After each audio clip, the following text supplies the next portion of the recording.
Pemirsa, hari ini kuasa hukum ketujuh terpidana kasus pembunuhan Vina mendatangi Barreskrim Polri. Kedatangan mereka untuk melaporkan Aep dan Dede terkait dugaan kesaksian palsu dalam kasus pembunuhan Vina dan Eki. Selain itu, kuasa hukum terpidana juga berencana mengajukan peninjauan kembali dalam waktu dekat ini. Untuk membahasnya sudah bergabung bersama kami kuasa hukum terpidana kasus Vina, Ruli Panggabean, dan praktisi hukum Pitra Romadhoni. Selamat malam, Bang Ruli, Bang Pitra. Selamat malam, Abang.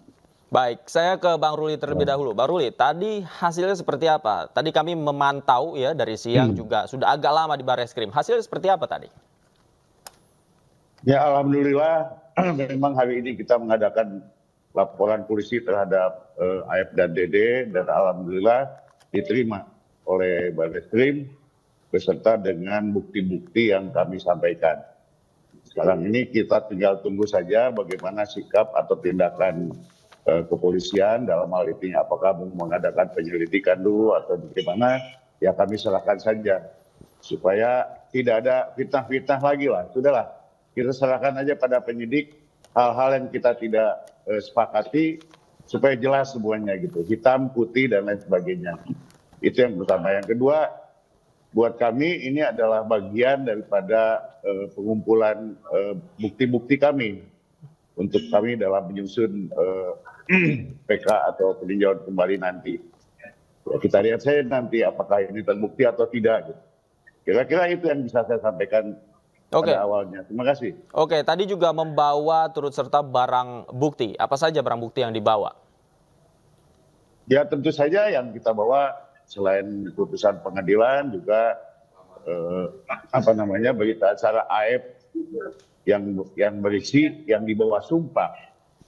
Itu yang kami bawa, yang kami anggap itu tidak benar, dan kemudian kami bawa pembandingnya, kenapa tidak benarnya, kami bawa saksi-saksinya untuk membantah apa yang disampaikan Aep dan Dede dalam kesaksiannya pada tahun 2016 yang lalu.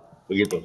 Oke, baik. Saya ke Bang Pitra. Bang Pitra, tanggapan Anda jika tadi tim kuasa hukum terpidana masih sangat yakin bahwa terpidana yang saat ini ada di penjara sebenarnya tidak terbukti bersalah? Oke, baik Bung. Yang pertama, tadi ingin saya jelaskan tadi terkait dengan pra-peradilannya. Pra-peradilan itu merupakan suatu bentuk pemeriksaan terkait dengan syarat formil suatu proses perkara baik di tingkat penyelidikan maupun penyidikan. Nah, pra-peradilan itu bukanlah memutuskan salah atau tidaknya seseorang, akan tetapi memutuskan sah atau tidaknya baik itu penangkapan, penetapan tersangka, penyitaan, penggeledahan, dan lain-lain. Jadi saya kira terkait dengan pra-peradilan ini, apabila nanti penyidik menemukan bukti baru ya terkait dengan persoalan tersebut, kasus yang sedang berjalan ini bisa ditindaklanjuti.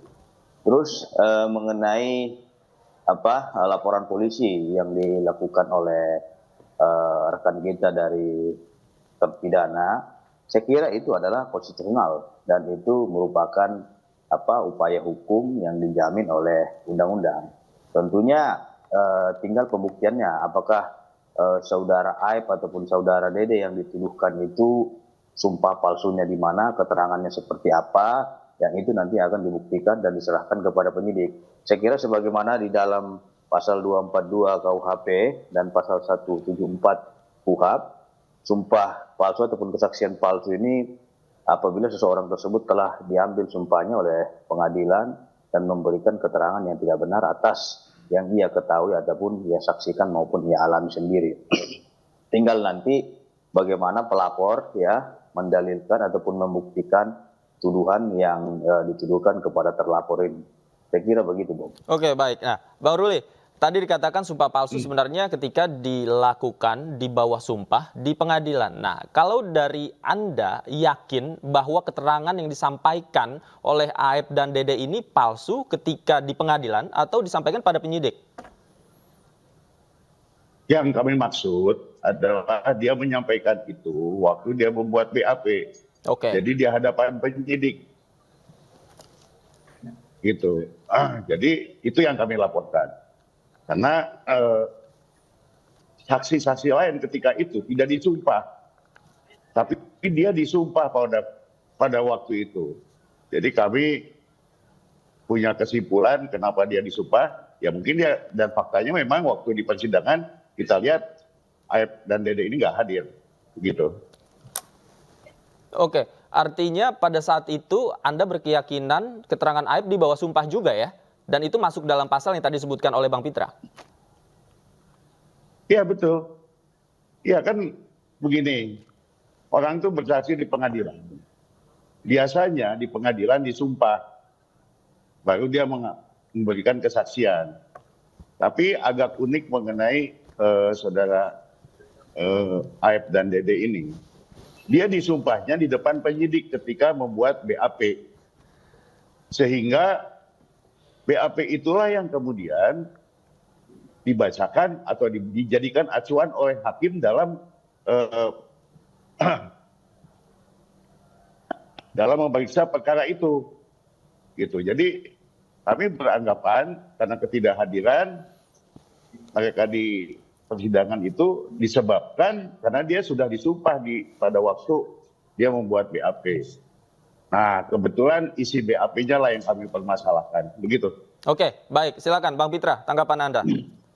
Yang pertama, saya ingin sampaikan, saya kira penyidik dalam menyumpah satu saksi itu, yang pertama penyidik menginginkan agar perkara tersebut tetap konsisten kepada keterangannya sebagaimana ia nantinya diperiksa di persidangan. Ada hal-hal yang menjadi pertimbangan penyidik, tentunya seseorang itu disumpah apabila dia nantinya berhalangan hadir atau tidak bisa hadir dengan kepentingan yang mendesak sebagaimana diatur dalam ketentuan hukum acara pidana.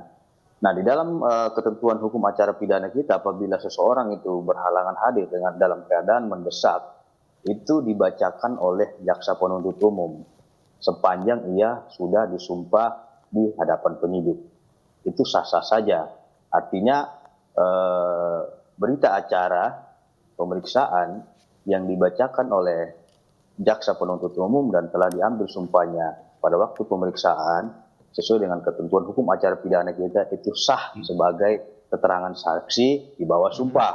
Bukan berarti dia harus hadir, tidak. Nggak usah hadir pun dia, keterangan di bawah sumpah itu sudah melekat pada dirinya setelah dibacakan oleh jaksa penuntut umum dan diizinkan oleh ketua pengadilan negeri ataupun majelis hakim yang memeriksa pokok perkara. Seperti itu, Bang. Oke, tapi Bang Pitra, artinya Anda setuju ya jika memang ada keterangan di BAP yang dibacakan di pengadilan, meskipun nanti isinya ada yang melanggar, itu sama saja melanggar sumpah? Terkait dengan sumpah tersebut, yang bersangkutan memberikan kesaksian di bawah sumpah, dalam arti ini sesuai dengan ajaran agamanya, baik itu agama Islam, agama Kristen, dan lain-lain. Apabila sudah diambil sumpahnya, itu sah secara hukum, dan itu harus dipertanggungjawabkan di hadapan hukum, seperti itu. Walaupun dia tidak dapat hadir, dengan dia sudah disumpah itu, jaksa penuntut umum atas izin daripada majelis hakim mempersilahkan untuk dibacakan keterangannya itu sudah melekat kesaksian ataupun keterangan dia sesuai dengan sebagaimana diatur dalam ketentuan hukum acara pidana kita, gitu, Bung. Baik. Yang menarik adalah keberadaan Aep dan Dede juga sempat tidak diketahui keberadaannya. Nanti kita ulas lagi usai jeda berikut. Pemirsa, jangan kemana-mana. Diskusi kami masih akan kami lanjutkan usai jeda berikut. Tetaplah di Newsroom.